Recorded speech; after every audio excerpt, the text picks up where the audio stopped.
निलंग्यात मराठा योद्धा मनोज जरांगे पाटील यांच्या मागण्यासाठी सकल मराठा समाजाकडून तहसीलदार मार्फत मुख्यमंत्र्यांना निवेदन। सगळे सोयरे कायदा पारित करून मराठा योद्धा मनोज जरांगे पाटील यांच्या मागण्या मान्य कराव्यात। या मागणीसाठी निलंगा तालुक्यातील शेकडो मराठा बांधवांच्या वतीने तहसीलदार यांच्या मार्फत मुख्यमंत्री एकनाथ शिंदे यांना निवेदन देण्यात आले। मराठा योद्धा मनोज जरांगे पाटील यांच्या मार्गदर्शनाखाली गेले अनेक महिने मराठा आरक्षणाचा तीव्र लढा मराठा बांधव महाराष्ट्रभर देत आहेत। सरकारने मराठा समाजाला आश्वासन देऊन सुद्धा सरकारने अनेक वेळा शब्द पाळला नाही। सरकारने सगळे सोयरे कायदा त्वरित पारित करावा। मराठा आरक्षण संदर्भात हैदराबाद गॅजेट, बॉम्बे गॅजेट, सातारा संस्थांचे गॅजेट लागू करावे। तसेच महाराष्ट्रभर मराठा आरक्षण संदर्भात मराठा तरुणांवर दाखल केलेले गुन्हे सरसकट मागे घ्यावेत। यासाठी मराठा योद्धा मनोज जरांगे पाटील यांनी अंतरवाली सराटी येथे दिनांक 8 जून पासून आमरण उपोषण सुरू केले आहे। त्यांच्या उपोषणाचा आजचा 5वा दिवस असून त्यांची तब्येत दिवसेंदिवस खराब होत असून त्यांच्या मागण्या मान्य करून सरकारने न्याय करावा या मागणीसाठी आज निलंगा येथे निवेदन देण्यात आले। तसेच मागणीकडे दुर्लक्ष केल्यास सकल मराठा समाजाच्या वतीने तीव्र आंदोलन छेडण्याचा इशारा सुद्धा देण्यात आला।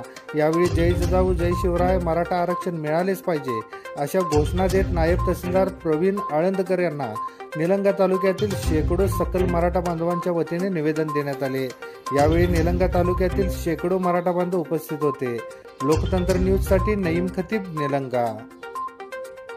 मराठा संघर्ष योद्धा मनोज जरांगे पाटील यांच्या रूपानं मागच्या 9 ते 10 महिन्यापासून महाराष्ट्रामध्ये जे एक वादळ निर्माण झालेलं आहे मराठ्यांचं, या वादळानं सरकारच्या नाकात दम आणून सोडलेला असताना देखील सरकारनं मराठ्यांनी मुंबई काबीज करण्याचा प्रयत्न केलेला असताना मराठ्यांना फक्त पोकळ आश्वासन देऊन मराठ्यांचं मन किती हळवं होतं याचा प्रत्यय देखील सरकारला त्यावेळेस आला। कारण सरकारच्या फक्त आश्वासनावर मराठे मुंबईतून परत आले, परंतु सरकारनं आश्वासन देऊन देखील मराठ्यांना दिलेला शब्द पाळला नाही। आणि आता मागच्या 5 दिवसापासून आमचा योद्धा, जी मराठ्यांची जी पंढरी गणली जाते म्हणजे आंतरवली सराटीमध्ये आदरणीय मनोज दादा जरांगे पाटील हे आमरण उपोषणाला बसलेले आहेत। आणि आतापर्यंत सरकारनं किंवा प्रशासनानं कुठल्याही प्रकारची दखल मनोज दादा जरांगे पाटील यांची घेतली नाही। या आजच्या निवेदनातून आम्ही सरकारला आणि प्रशासनाला सांगू इच्छितो की सरकारमध्ये बसलेल्या सत्ताधाऱ्यांना मागच्या लोकसभा निवडणुकीमध्ये मराठ्यांनी आणि मराठ्यांबरोबर इतर समाजांनी देखील सत्ताधाऱ्यांची अवकात दाखवलेली आहे।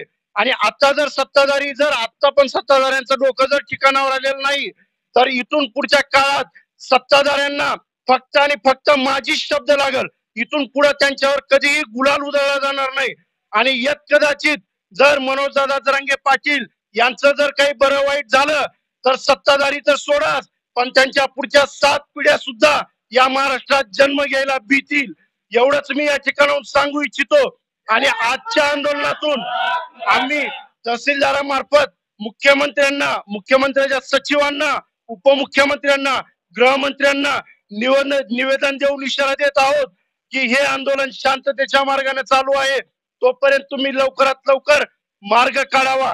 अन्यथा जर मराठ्याच्या या आंदोलनानं जर उग्र रूप धारण केलं तर तुम्हाला तुमच्या घरात सोडा, महाराष्ट्रात सोडा, संबंध भारतामध्ये कुठेही तुम्हाला लपण्यासाठी जागा शिल्लक राहणार नाही। धन्यवाद। जय जिजाऊ जय शिवराय।